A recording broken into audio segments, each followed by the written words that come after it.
Israel is an apartheid state. Any of us who've been there know that. Once you know that, it changes you.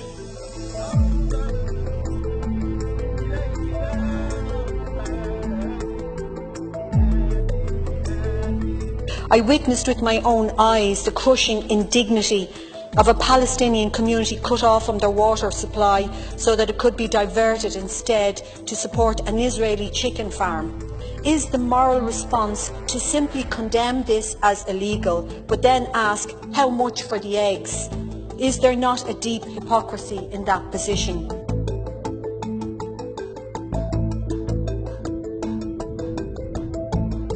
I've seen the results of the bombing of hospitals, of schools, of sewage treatment plants.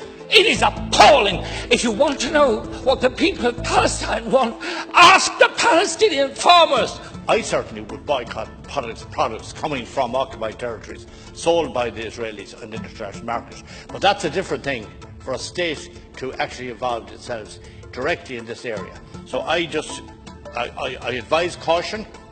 We've seen the most desperate and brutal violations of people's right to protest against injustice, against occupation, against the taking of the very ground from under people.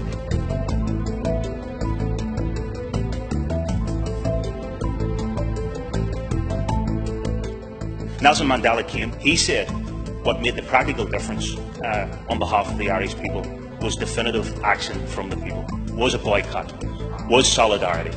And that can make the difference here.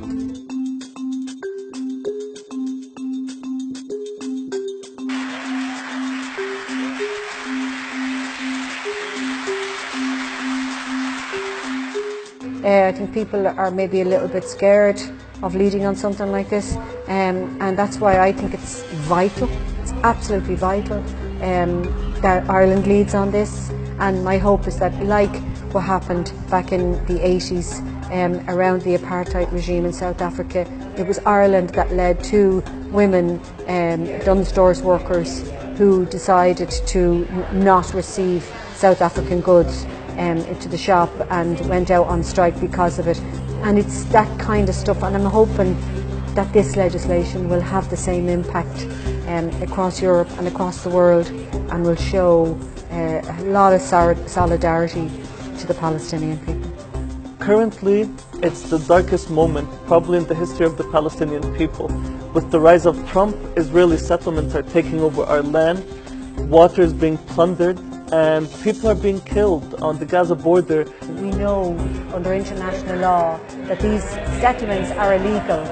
So what we want to do is just ban goods that are coming from these illegal settlements. Like a lot of things we've done in Ireland, the world will follow suit, Europe will follow suit, to see that a small country like us can be forward thinking in the way we handle business on the international scale. Thank you, Ireland, for standing with Palestine. Thank you, Ireland, for standing with Palestine.